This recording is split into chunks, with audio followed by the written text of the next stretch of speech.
When is it okay to criticize other people?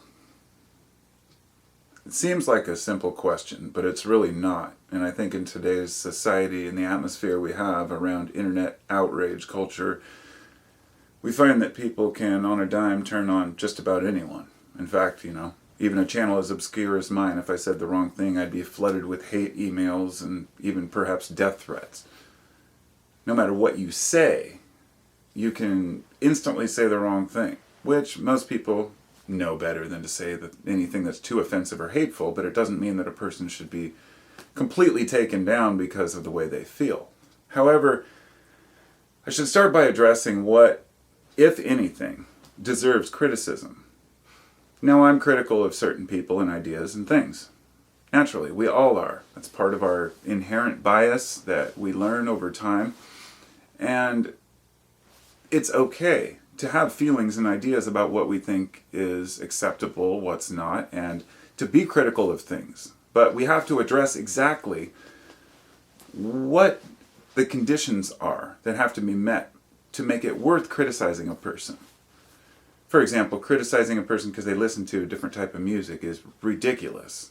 Calling them ignorant or stupid because they have a different political belief is just as stupid. But some components of that political belief might deserve criticism. So let me go over the big ones, the things that I figure are worth criticizing. First off, the obvious one is anybody who intends to harm others or harms others deserves to be criticized for that. People who may intend to harm themselves, that's a trickier one. But I believe that being critical and criticizing those who want to harm themselves is important to keep our society from doing themselves harm. In other words, the things that we are critical about help us understand what is acceptable behavior and what's not. But sometimes that leads us down the path of following what others believe is right and wrong. And I'm not going to get into nihilism or all the philosophies around that. So harming others or harming the self or harming the environment is the third one that I have here. Now, people who are just destroy wanton garbage. I have a podcast I was working on about garbage. I've been writing this thing because my wife's been volunteering to pick up garbage around town and running into all this bureaucracy and obstacles to going to certain places. But it's, seeing people just throwing their whole bags or cups out of their car, garbage onto the road, is just frustrating. That deserves to be criticized as well, but that could go along with harming others.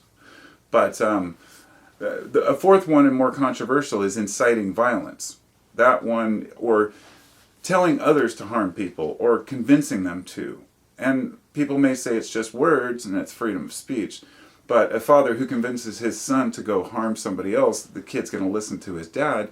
Or, husband and wife situations where a person has lived with someone so long they just start to trust them and believe them. We should be criticized for what we convince others to do as well. But this last one is being hypocritical, is one that's quite probably way more controversial. But I believe that if people say one thing and do another, that's one of the things that society has agreed that we need to call out. And it's because it's dishonest. And we see it all the time. And a perfect example, I think, would be, which I was going to mention earlier, but I hadn't even done it because it was pointless, was a video about Elon Musk. Just a brief discussion about why he's revered as a hero by so many and discussed so many others. For example, I found out that, and I'd have to confirm this statistic, but around 40% of millennials think that Elon Musk is a great discovery. What was I'd have to know the proper term, but basically that he was a great hope for the future or something. Well, only 20% of Gen X, my generation, agreed. And we're not that far apart in age. It's because we've seen it all and heard it all before. But more that the younger generation has more hope for this type of futurism. The idea that you can just pack up and go to Mars, or that we're really going to find that as a solution to getting away from destroying our own planet, when this money should be spent here to do other. And this is the same criticism that had been said a million times, but he wants to put tunnels underneath the cities, right? Hyperloops and things like this. I mean, the cost of maintenance, the cost on the environment as well, that's just only part of the picture. But my point being that he, like a few years ago, for example, he tweeted out that this guy, Vernon Unsworth was his name, I think, and he was going to rescue those kids that were lost in a cave, wherever it was, in South America.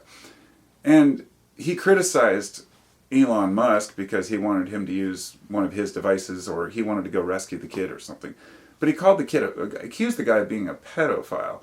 It was one of those things where it was a reactionary, like, in the public eye, the guy who was considered to be a hero, all of a sudden was getting a lot of criticism. And it's because of the way he handled it. Whether that had been true or not didn't matter. It's not always necessarily whether what you even say is true, but how you handle yourself, especially in the public eye. And I think that people who are famous have much more of an obligation to present things fairly and honestly without putting people down. But like, for example, for his company talking about green revolution and using electric cars, he just announced the other day that he's accepting Bitcoin for purchase, where somebody pointed out, well, don't you realize Bitcoin is mined through these, these mining farms, and that they, just drain electricity and they use fossil fuels. There's this whole conundrum. The point is that we're going to nitpick every little thing. Naturally, Elon Musk gets subsidies from the government for, doing some of the things he did, but then he also fights against subsidies. In fact, I think he got $2.4 billion in subsidies over a certain period of time for the company, and that's through taxpayer funds, right? Now, I'm not saying that Elon Musk is the problem, right? I'm just pointing out the factors that I heard. I was kind of surprised. This auto plant that he has in Shanghai, apparently, and I just thought that was kind of funny as well. But when he was asked about that, he pointed out that, well, the fossil fuel industry gets all kinds of subsidies, and people don't realize how much of your tax dollars go to the fossil fuel industry. And what that was placing the blame on someone else by saying, look at what this guy's doing, which doesn't change the problem, but it's also another good point. They deserve to be criticized as well. I bring up fossil fuels, it's important because we need gas. And whenever somebody points the finger at fossil fuel industry, a lot of folks roll their eyes and go, whatever, we still need gas for our cars, and I don't want to pay high gas prices. We all agree on that. And we know that we still need it. And I also know that electric cars and wind farms aren't the solution, which brings up another really good point. I have been critical of wind farms and critical of what they call green energy, solar. And I've had people on the green side attack me because I actually support nuclear energy by telling me, you know how much waste that creates? I'm like, yeah, nothing in comparison to what it takes to mine all the rare earth magnets for these windmills, then to maintain them. But then on top of that, solar panels also use all kinds of toxic elements. Then you need to transport them, set them up, keep them repaired and replaced on a regular basis. We can do better. We could shift completely to green energy. But my point here isn't to talk about energy, but to say it's okay to be critical. Speaking of energy, another example, a video I never uploaded the other day was about what happened in Texas. And I said, look, I'm completely critical of their energy situation. They didn't take care of their people, and their customers got screwed because they didn't winterize their systems, and they're too cheap, and because they wanted to have no regulation. But the other criticism is of the federal government for the regulations they do impose upon companies. The reason why Texas wanted to be independent. You see what I'm saying? There's two sides to every argument. And it's okay to be critical of both sides. Guess to make my point, being critical of the government, for me, I have no problem being critical of the Biden administration for the stupid shit that they've done. Just like I had no trouble being, critical of Trump during the Trump era. If you even brought up those names, it was so divisive, and it still is, that so many people get upset. Oh my God, don't bring politics into it. But politics shouldn't matter, because neither of them have your interest at heart. It doesn't matter what a president says or does, because they have very limited power. The idea that all of us could hate each other over that's just one side of it. But not being able to be critical of a president was the weirdest thing. Because I was I met a lot of Trump supporters that could not be critical of him in any way. Then I met Biden supporters who would get upset if I was critical. They're like, don't point these things out, well, we need him in there. I'm like, no, you have to be critical. When you see bullshit out there, you have to call it out. Let me go to the spiritual community next, because I could tear that shit apart, man. I've been a spiritual person, quote unquote, for most of my life. I believe in a higher energy source that we don't understand. I believe that the universe is somewhat conscious in its own way, maybe pantheism. I don't label it. I don't care to. I don't need to prove it to anyone. I've already proven it to myself just by my own observations. It took a long time for me to go, oh my God, this is what this must be. But it's indefinable for me, undefinable for anyone else. And that's okay. I'm cool with that. Yet, how many people have I met who try to convince me that what they believe is true, whether it's religious or atheism? I say I'm happy. What I believe is not harming anyone. You don't need to be critical of what I think because I don't push it on anyone.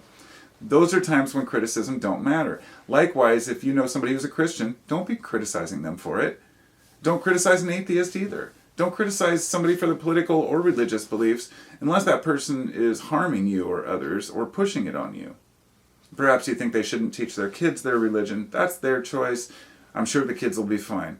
We learn all kinds of stupid shit when we're kids about Santa Claus and everything else.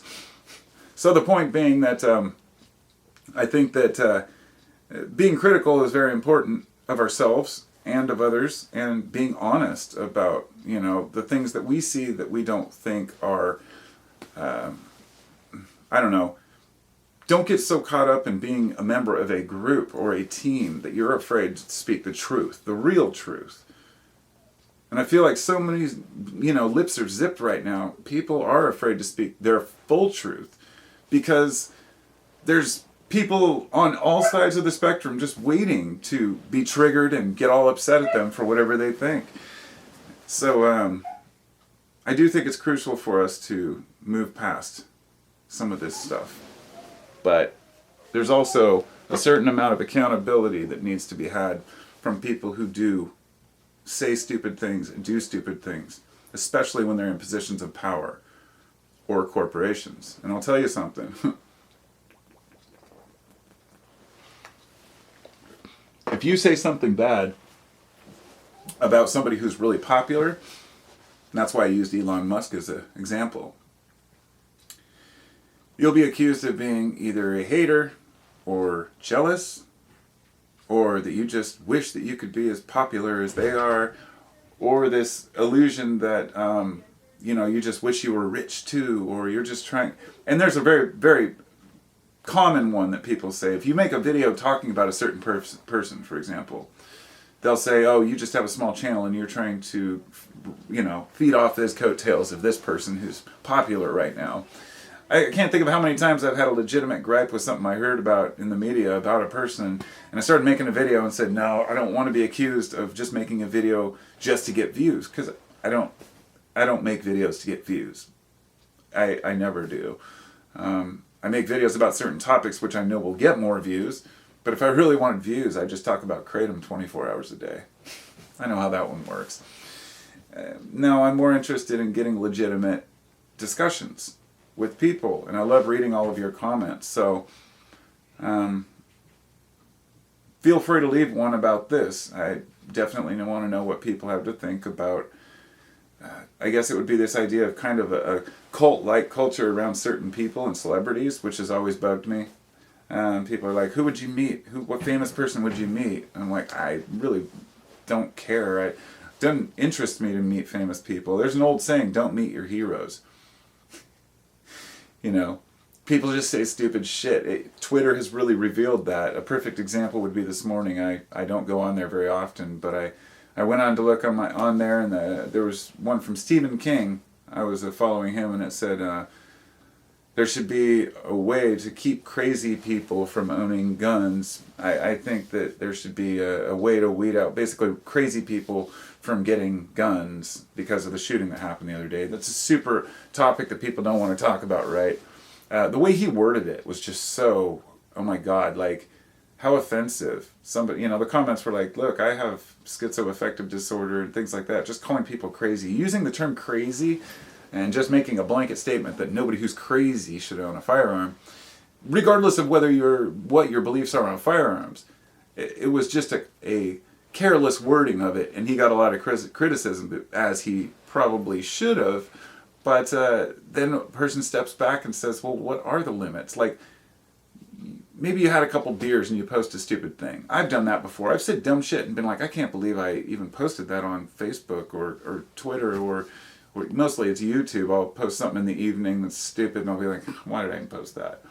But I don't have a huge following, so it doesn't matter. If I was, somebody who had millions of followers and I all of a sudden posted the wrong thing one night, maybe suggesting something about skin color or sexism, it would, people just blow up over these things. And so I think criticism is abused by mob mentality, which allows people to attack someone to make themselves feel better, which happens to a lot of folks. So I guess what I'm saying there is, yes, it's important to be critical of others for their ideas and for their actions and for things that might harm themselves or others, but be careful not to throw people under the bus just because you hear they're a certain way.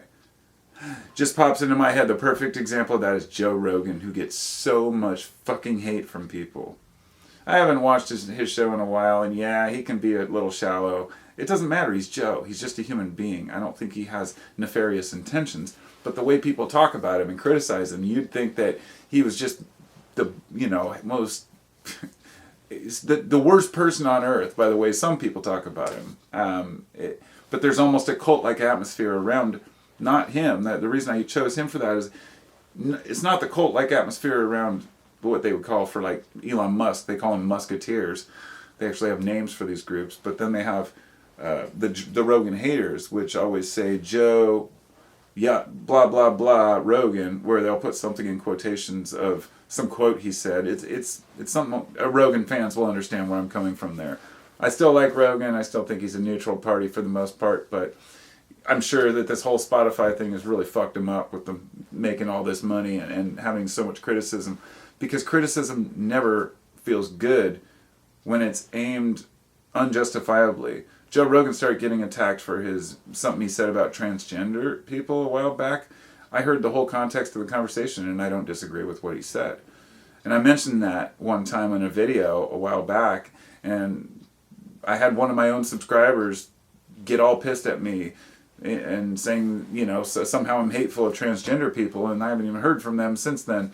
It's crazy how easily people can get offended without even really getting the full understanding of how you really feel. So this goes back to what I said about if you're harming others and yourself, it's not what you say, it's your actions that need to be criticized, the things you actually do, unless you're actually inciting purposeful violence.